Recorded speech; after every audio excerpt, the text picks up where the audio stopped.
America से एक बड़ी खबर है। अमेरिका की राजधानी वॉशिंगटन डीसी में व्हाइट हाउस से कुछ ही दूर गोलीबारी की घटना ने पूरे देश में सुरक्षा को लेकर चिंता बढ़ा दी। इस घटना में 2 नेशनल गार्ड्समैन समेत 3 लोग घायल हुए हैं। बड़ी बात यह है कि ये व्हाइट हाउस के बहुत करीब हुआ। आपको सील कर दिया गया और आसपास के सभी रास्ते बंद कर दिए गए। वहीं घटना के तुरंत बाद राष्ट्रपति ट्रंप ने इसे टेरर अटैक बताया। व्हाइट हाउस के पास फायरिंग। सवाल है कि क्या डोनाल्ड ट्रंप टारगेट पर थे और अगर ऐसा है तो किसके टारगेट पर? दो है वही दुनिया का कॉस्मोपॉलिटन शहर हांगकांग भीषण अग्निकांड से दहल उठा। फायर सेफ्टी के बहुत से मापदंडों को मानने वाले इस मेगा सिटी में आग से 44 लोगों की मौत हो गई। इलाके में भारी संख्या में पुलिस बल को तैनात किया गया है। तो नमस्कार, जय हिंद। आज की लेटेस्ट खबर के बारे में हम बात करते हैं। बहुत बड़ी ब्रेकिंग न्यूज सामने निकल के आ रही है अमेरिका के वॉशिंगटन डीसी से कि वॉशिंगटन डीसी के बाहर बहुत बड़ी गोलीबारी हुई और इतना ही नहीं, अमेरिका के 2 नेशनल सिक्योरिटी गार्ड जो हैं वो भी इसमें मारे जा चुके हैं। घायलों की संख्या जो है वो अभी पुष्टि नहीं हुई है, उसकी सामने नहीं आई है। लेकिन क्या ये आतंकी हमला था, ये कंफर्म तो नहीं है, लेकिन डोनाल्ड ट्रंप ने इसको आतंकी हमला घोषित कर दिया और उन्होंने कहा है जिसने भी ये हमला कराया है हम उसको छोड़ने वाले नहीं है। भले ही हमारे 2 नेशनल सिक्योरिटी गार्ड जो है मारे जा चुके हैं, उनकी निंदा भी करी उन्होंने और जितने घायल उनकी भी पुष्टि करी कि जितने भी घायल हुए हम उनको प्रोवाइड कराएंगे सब, लेकिन अब हम उसको छोड़ने वाले नहीं है। वॉशिंगटन में व्हाइट हाउस के पास फायरिंग हुई है, ये बड़ी खबर आ रही है। 2 नेशनल गार्ड्स के सदस्यों को गोली भी लगी है। पुलिस ने एक संदिग्ध शूटर को हिरासत में लिया है और इस फायरिंग में शामिल और शूटर्स की तलाश जारी है। ये है कि ये व्हाइट हाउस के बहुत करीब हुआ। आपको बता दें, व्हाइट हाउस अमेरिकी राष्ट्रपति का आधिकारिक निवास होता है और इस घटना की गंभीरता इसी से समझी जा सकती है कि कुछ ही मिनटों में पूरा इलाका पुलिस, असॉल्ट राइफल से लैस अधिकारी और इमरजेंसी यूनिट से भर गया। कई ब्लॉक्स को सील कर दिया गया और आसपास के सभी रास्ते बंद कर दिए गए। वहीं घटना के तुरंत बाद वेस्ट वर्जीनिया के गवर्नर पैट्रिक मॉरिसी ने सोशल मीडिया पर यह दावा किया कि 2 नेशनल गार्ड्समैन की मौत हो गई। हमलावर का नाम रहमानुल्लाह बताया जा रहा है और उसकी पहचान एक अफगान नागरिक के रूप में हुई है। वो 2021 में ऑपरेशन अलाइज वेलकम के तहत अमेरिका में दाखिल हुआ था। ये वही कार्यक्रम था जिसके तहत अफगान नागरिकों के लिए असाइलम प्रक्रिया को तेज किया गया था। कानून प्रवर्तन एजेंसियों के मुताबिक वो वाशिंगटन क्षेत्र का निवासी नहीं था और घटना के तुरंत बाद हिरासत में ले लिया गया। उससे पूछताछ जारी है और अधिकारियों का मानना है कि वो अकेले ही इस मामले में शामिल था। घटना की जानकारी मिलने पर राष्ट्रपति डोनाल्ड ट्रंप ने ट्रुथ सोशल पर एक संदेश जारी किया। उन्होंने कहा कि नेशनल गार्ड्स पर गोली चलाने वाले संदिग्ध ने जघन्य अपराध किया और चाहे वो घायल हो या नहीं, उसे इसके लिए बेहद कड़ी सजा भुगतनी होगी। हमने कभी झुकेगा नहीं। होमलैंड सिक्योरिटी सचिव ने लोगों से अपील की कि घायल नेशनल गार्ड्स जवानों की सलामती के लिए प्रार्थना करें। बताया गया है कि एजेंसी स्थानीय एनफोर्समेंट के साथ मिलकर घटना की हर जानकारी इकट्ठा कर रही। आपको बता दें, वॉशिंगटन डीसी में पहले से ही 2200 नेशनल गार्ड्स के जवान तैनात थे। गोलीबारी के बाद राष्ट्रपति ट्रंप ने तत्काल 500 अतिरिक्त जवानों की तैनाती का आदेश दिया। रक्षा मंत्री पीट हेग्सेथ ने इसकी पुष्टि करते हुए कहा कि राजधानी की सुरक्षा को और मजबूत किया जा रहा है। ये हमला थैंक्स गिविंग डे से ठीक एक दिन पहले हुआ है वही दुनिया का कॉस्मोपॉलिटन शहर हांगकांग भीषण अग्निकांड से दहल उठा। फायर सेफ्टी के बहुत से मापदंडों को मानने वाले इस मेगा सिटी में आग से 44 लोगों की मौत हो गई। इलाके में भारी संख्या में पुलिस बल को तैनात किया गया है। तो राष्ट्रपति ट्रंप ने हमला करने वाले को लेकर कड़ी चेतावनी दी है। उन्होंने कहा है कि हमला करने वाले को भारी कीमत चुकानी पड़ेगी।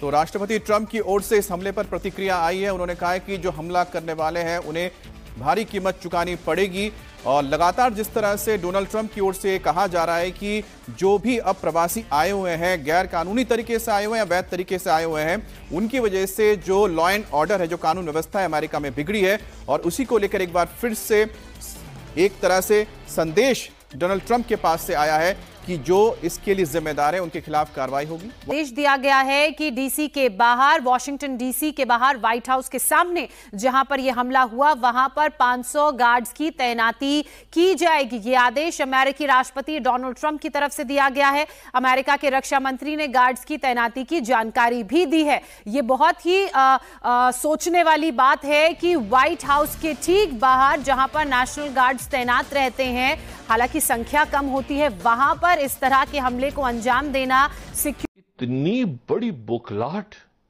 नजर आई है ट्रंप एडमिनिस्ट्रेशन में कि वो उसको बयान करना जो है वो इससे दुश्वार है। यूरोप की जर्नैलों से मोहब्बत की एक बड़ी वजह है कि यूक्रेन जंग में जर्नैलों ने यूरोप का साथ दिया है, न्यूट्रल नहीं रहे। ये जंग खत्म होना पाकिस्तान के लिए बहुत जरूरी है। इधर यूक्रेन की जंग खत्म होगी, उधर बैक टू नॉर्मल होंगे। जितना बोझ कम हो सके इस पाकिस्तानी अवाम से उतना बेहतर है, और यूक्रेन की जंग पाकिस्तानी अवाम पे एक बहुत बड़ा बोझ है। इन्होंने बात की है, ऐसी ही बात इंडिया पाकिस्तान के बारे में करता था कि ट्रेड एंड टेररिज्म ये एक साथ नहीं चल सकता, यानी टेरर एंड ट्रेड एक साथ नहीं चल सकता। ये बात इंडिया पाकिस्तान के लिए करता था, आज पाकिस्तान वही बात अफगानिस्तान के लिए कर रहा है कि सिक्योरिटी कॉन्फ्रेंस हो रही है। उन्होंने कहा कि हमें तो मार्को रूबियो ने फोन करके कहा था ये तो रशियंस ने बनाया। कल हम बात कर चुके हैं इसमें। ये प्लान तो अमेरिका का है ही नहीं, ये तो रशियंस का प्लान है। और इसको देखो, इसकी जो ट्रांसलेशन है, ज्यादा इतनी बड़ी बौखलाहट नजर आई है ट्रंप एडमिनिस्ट्रेशन में कि वो उसको बयान करना जो है वो इससे दुश्वार है। लेकिन ये है कि ये आगे जाके बड़ी तफरीक का सबब बन सकती है ट्रंप एडमिनिस्ट्रेशन में भी, और उसके असरात दुनिया पे क्या होंगे, और पाकिस्तान पे और यूरोप पे, और चाहे अभी प्रीमियर शी जिनपिंग से, और किसी मरहले पे जैरेड कुशनर भी इसमें शामिल हो गए। और वो जो प्लान है उसका ऐलान कर दिया प्रेसिडेंट ट्रंप ने। सब कुछ बात आगे बढ़ गई, और साथ उन्होंने थैंक्स गिविंग डे जो जुमेरात आ रही है वो डेडलाइन दे दी, 27 तारीख तक उस पर साइन होगा और सब कुछ होगा, और वरना बस अब तय हो गया मामला। और प्रेसिडेंट पुतिन से बात भी हो गई, सब कुछ हो गया। लेकिन दरमियान में फिर ये हुआ कि जो सेक्रेटरी स्टेट हैं, यहां तक बात चली गई। उसके बाद ये हुआ कि वो एक बड़ा क्राइसिस खड़ा हो गया प्रेसिडेंट ट्रंप के लिए, क्योंकि प्रेसिडेंट ट्रंप ने यहां पे अपने यूएस मिलिट्री सेक्रेटरी को भेजा हुआ था। अच्छा, उनको भेजा प्रेसिडेंट ट्रंप ने कि जाके ज़ेलेंस्की को ये 28 पॉइंट्स देकर आ जाओ।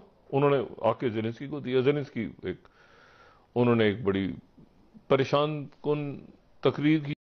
जैसा कि आप सभी ने वीडियो में देखा कि किस तरह से बताया जा रहा है कि अमेरिका के अंदर ये गोलीबारी और व्हाइट हाउस के बाहर ये गोलीबारी, इससे काफी ज्यादा खतरा जो है अमेरिका के अंदर मंडरा रहा है।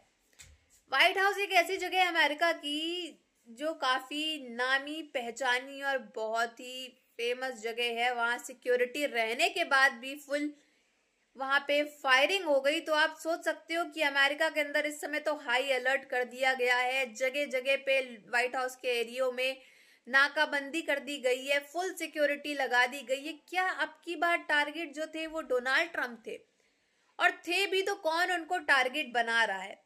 लेकिन वहीं दूसरी खबर जो है वो सामने निकल के आ रही है। इसके तहत इसी की खबर से रिलेटेड की जो आतंकी पकड़ा गया है वो एक अफगानी था, अफगानी नागरिक जो 2021 के अंदर अमेरिका के अंदर आया था।